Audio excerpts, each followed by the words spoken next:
A jukung is a traditional Indonesian boat. The jukung in this story looked like any regular jukung. It wasn't a special color. It wasn't a special length. It didn't have a special engine. But it had a special passenger. Pastor Edward saw the jukung arrive at the island where he lived. He saw government medical workers get off the boat and visit his village. Then he saw the medical workers preparing to leave on the jukung. He asked where they were going and learned that they were traveling to an island where he wanted to go. On the island lived 3 Seventh-day Adventist families who didn't have their own church. They also didn't have their own boats to travel to an island with a church. They met in one of their homes to worship on Sabbath. But now it was the end of the quarter, and they wanted Pastor Edward to come and worship with them. Pastor Edward didn't have a boat of his own, so he asked the medical workers if he could travel with them on their jukung to the island. They agreed, and the jukung set off Friday afternoon.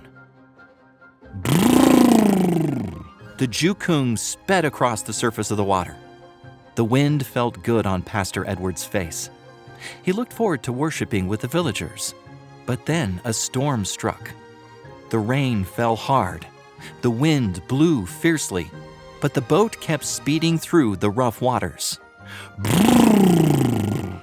Suddenly, the vroom stopped. The engine fell silent. Pastor Edward and the medical workers and the boat captain looked at one another. All they could hear was the pounding of the rain and the howling of the wind. The boat captain yanked on a cord to try to restart the engine. Nothing happened. He tried again. Yank, yank. Nothing happened. The jukung stopped speeding across the water. Now it was at the mercy of the wind and the waves. It tossed back and forth like a cork in the water.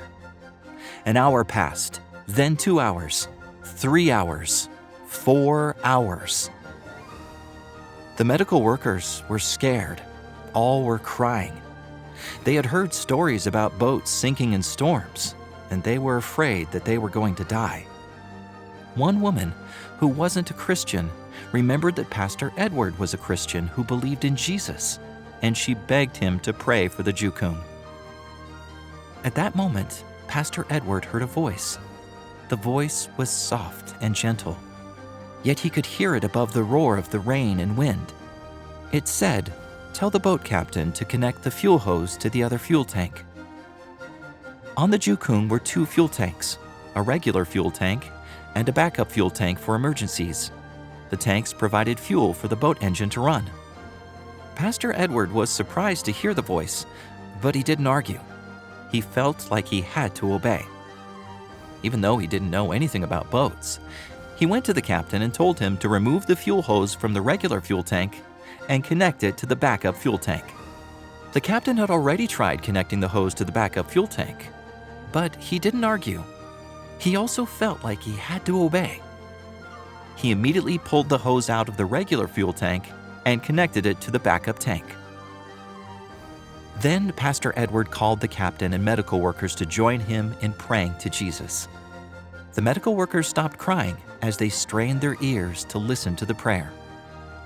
"Lord Jesus, our lives really are in your hands of mercy," the pastor prayed. "Your will be done." Then he turned to the captain. "Start the engine," he said. The captain pulled the cord to restart the outboard engine. Yank! A split second passed, and the engine sprang to life. Vroom, vroom, vroom. All the medical workers, including the woman who didn't believe in Jesus, exclaimed at the same time, "Praise the Lord!" The rain didn't stop, and the wind didn't die down, but the engine kept roaring, and the jukung reached the island safely. The medical workers immediately told everyone on the island that Jesus had saved their lives. The Sabbath was an extra special day for Pastor Edward. Not only did he worship on the island, but he also had his own special mission story to tell.